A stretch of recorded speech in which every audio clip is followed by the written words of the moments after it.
Hello students. तो आज का हमारा टॉपिक है नेशनल इनकम। और national income most important topic है। ठीक है, तो देखा जाए तो इसमें हमने पढ़ना क्या है नेशनल इनकम में, और नेशनल इनकम पढ़ने के लिए सबसे मेन चीज़ें पता क्या होनी चाहिए। नेशनल इनकम पढ़ने के लिए सबसे पहले आपको फैक्टर इनकम पता होना चाहिए और normal resident of a country पता होना चाहिए। तो नेशनल इनकम अगर बात करो डिफाइन इसकी तो होती क्या है, it is the sum total. अब सम टोटल किसका, एक फैक्टर इनकम का और दूसरा normal resident of a country.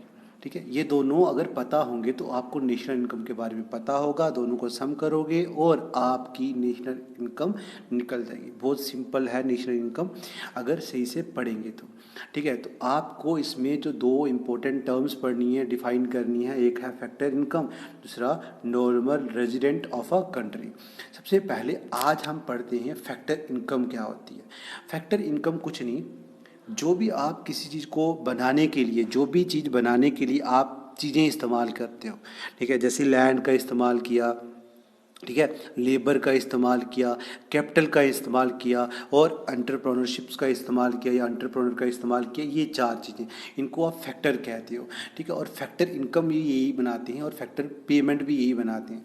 ठीक है, मतलब सिंपल सी बात है कि फैक्टर इनकम या फैक्टर पेमेंट और मतलब फैक्टर इनकम जो है, मेन सिंपल सी बात करूँ, वो चार हैं हमारे पास फैक्टर, यही बनवाने में मदद करते हैं। और याद रखें, और आपका इम्पोर्टेंट क्वेश्चन, पहला क्वेश्चन नेशनल इनकम से यही बनता है कि कितने फैक्टर हैं किसके, फैक्टर इनकम के। तो वो चार हैं और कौन कौन से पूछ सकता है, लैंड, लेबर, कैपिटल और एंटरप्रेन्योरशिप। ठीक है, और ये अगर देखा जाए फैक्टर इनकम क्या होती है, रिवॉर्ड होते हैं। वो रिवॉर्ड जो रिसीव करते हो आप, ठीक है, ये वो रिवार्ड हैं जो आप क्या करते हो, रिसीव्ड करते हो हाउस होल्ड। ठीक है, मतलब कौन रिसीव करता है, हाउस होल्ड रिसीव करता है। जैसे मैं अपनी जगह किसी को दे रहा हूँ, ठीक है, तो मैं अगर दे रहा हूँ तो मुझे उसके बदले क्या मिलेगा, मैं रिवॉर्ड रिसीव करूँगा और उस रिवॉर्ड को मैं रेंट कहता हूँ। ठीक है, तो ओनर ऑफ द फैक्टर को मिलता है प्रोडक्शन के लिए। ठीक है, for the firm of the user factor services, जब हम फैक्टर वगैरह या सर्विसेज का इस्तेमाल करेंगे तो उसको दिया जाएगा, उसके ओनर को दिया जाएगा। ठीक है, अच्छा, या लेबर है तो लेबर को कंपनसेशन दी जाती है, या उसको हम उनको वेजेस देंगे या उनको हम पेमेंट करेंगे सैलरी में। अगर किसी से कोई फैक्ट्री उधार में लेकर हम काम कर रहे हैं तो उसकी जगह उसको रेंट पे करेंगे। ठीक है, ये सारे के सारे रिवार्ड्स हैं। आई थिंक ये आपको क्लियर आया होगा। ठीक है, क्लियर हो चुका होगा।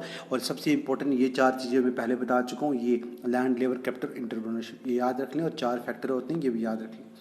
अब अगर बात करूं, ऊपर आपने पढ़ा था दो मेन चीज़ें, कौन कौन सी थी आपके पास, एक तो फैक्टर इनकम और फैक्टर पेमेंट थी। ठीक है, ये दो चीज़ें हमारे पास ऊपर हमने पढ़ी। तीसरा था वहाँ पर ट्रांसफ़र पेमेंट। ट्रांसफ़र पेमेंट जो होती है, ठीक है, ये कोई रिवॉर्ड नहीं है, not the reward for using a services. ठीक है, याद रखना, ट्रांसफ़र पेमेंट जो होती है वो रिवॉर्ड नहीं होती। और यहाँ पर आपका दूसरा इंपॉर्टेंट क्वेश्चन बनता है कि ट्रांसफ़र पेमेंट यूनिलेटरल होती है। क्या होती है, यूनिलेटरल। ठीक है, यूनि का मतलब होता है सिंगल। ठीक है, जो एक साइड जाएगी मगर वापस ना आए। ठीक है, मतलब जाएगी मगर वापस ये नहीं आती है। क्लियर बात है कि मतलब जाने में जाएगी, मतलब आपने किसी को पेमेंट की मगर वापस आपको वो पेमेंट नहीं करेगा। लाइक आपने किसी को ग्रांट दे दिया, ठीक है, या किसी चैरिटी को पे कर दिया, ग्रांट पे किया, तो वो आपको वापस नहीं मिलेगा, तो वो ट्रांसफ़र पेमेंट आई। और ट्रांसफ़र पेमेंट जो होती है वो रिवॉर्ड नहीं होती। ठीक है, आई थिंक ये क्लियर हो चुका होगा। चलते हैं नेक्स्ट पे। आगे आपके पास आता है, हाँ नीचे, it is noted to be noted that national income include only factor income.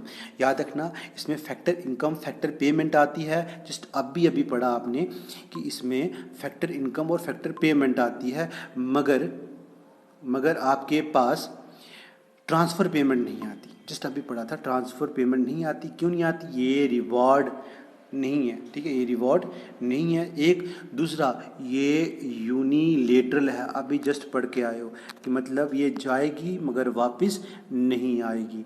इस वजह से ये फैक्टर इनकम, फैक्टर पेमेंट है, ट्रांसफ़र पेमेंट नहीं आती।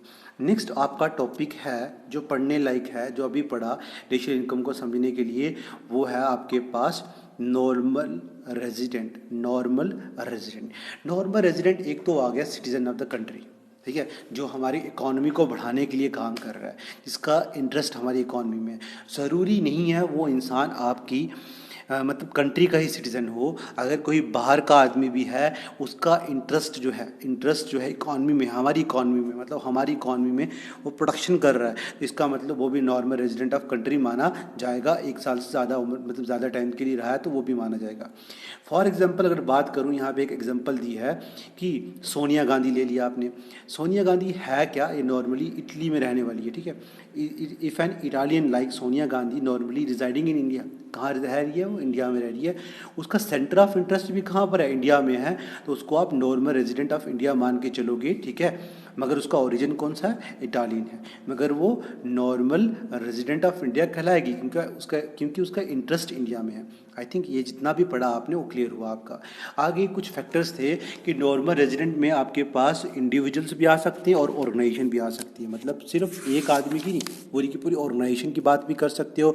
वो ज़रूरी नहीं होना चाहिए कि वो सिटीज़न ऑफ इंडिया हो, वो सिटीज़न ऑफ इंडिया हो या ना हो, ये ज़रूरी नहीं है, मगर उसका इंटरेस्ट किस में होना चाहिए? इंटरेस्ट मतलब इंडिया में होना चाहिए। सेंटर ऑफ इंटरेस्ट किस में होना चाहिए? इंडिया में, तब कहेंगे।